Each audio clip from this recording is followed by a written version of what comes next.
నేడు తెలంగాణ అసెంబ్లీ సమావేశాలు వాడివేడిగా జరిగే అవకాశం ఉంది. నిన్న ఉభయ సభలను ఉద్దేశించి గవర్నర్పై చర్చ జరగనుంది. గవర్నర్ ప్రసంగంపై ఇప్పటికే ప్రతిపక్ష బీఆర్ఎస్ పార్టీ తీవ్రంగా తప్పుపట్టింది. గవర్నర్ కాంగ్రెస్ మేనిఫెస్టోను చదివినట్లుగా ఉందని విమర్శించింది. 6 గ్యారంటీలు ఎలా అమలు చేస్తారో చెప్పలేదన్నారు. తెలంగాణ నిర్బంధం నుంచి విముక్తి అయిందని గవర్నర్ చెప్పడం సరికాదన్నారు.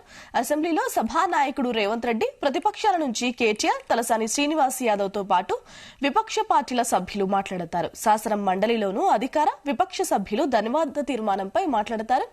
అనంతరం స్పీకర్ నేతృత్వంలో సభను ఎన్ని రోజులు నిర్వహించాలనే అంశంపై నిర్ణయం తీసుకోబోతున్నారు.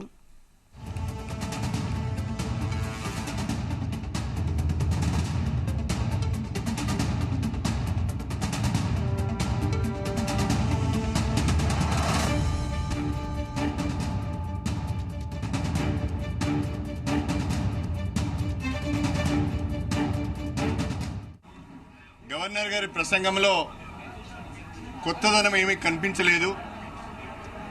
నూతనంగా ఏర్పడిన ప్రభుత్వము రాబోయే రోజులలో రాష్ట్ర అభివృద్ధికి సంబంధించి, ప్రజల సమస్యల పరిష్కారానికి సంబంధించి ఏ రకమైన మార్గం ఎంచుకుంటున్నది, ఏ రకమైన ప్రణాళికలు రూపొందించుకున్నదనే విషయంలో ఏమాత్రం కూడా స్పష్టతనివ్వలేదు.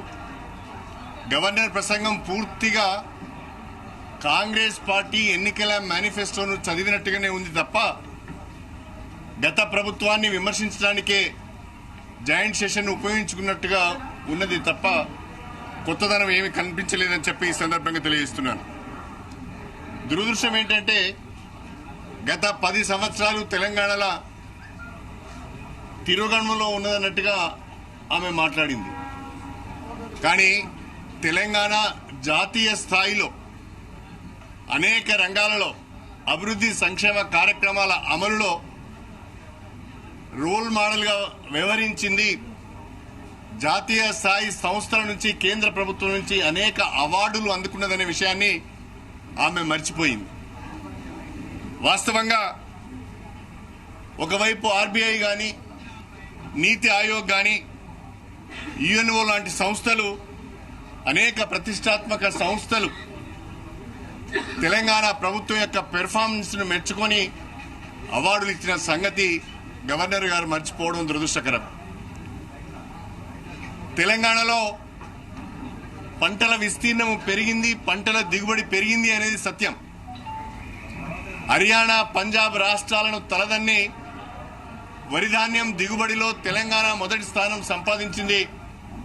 సంవత్సరానికి 3 కోట్ల టన్నుల వరిధాన్యం దిగుబడి అవడము ఇది సత్యము, ఇది ఒక రికార్డ్. గవర్నర్ గారి ప్రసంగంలో కొత్తదనం ఏమీ కనిపించలేదు. నూతనంగా ఏర్పడిన ప్రభుత్వము రాబోయే రోజులలో రాష్ట్ర అభివృద్ధికి సంబంధించి, ప్రజల సమస్యల పరిష్కారానికి సంబంధించి ఏ రకమైన మార్గం ఎంచుకుంటున్నది, ఏ రకమైన ప్రణాళికలు రూపొందించుకున్నదనే విషయంలో ఏమాత్రం కూడా స్పష్టతనివ్వలేదు. గవర్నర్ ప్రసంగం పూర్తిగా కాంగ్రెస్ పార్టీ ఎన్నికల మేనిఫెస్టోను చదివినట్టుగానే ఉంది తప్ప గత ప్రభుత్వాన్ని విమర్శించడానికే జాయింట్ సెషన్ ఉపయోగించుకున్నట్టుగా ఉన్నది తప్ప కొత్తదనం ఏమీ కనిపించలేదని చెప్పి ఈ సందర్భంగా తెలియజేస్తున్నాను. దురదృష్టం ఏంటంటే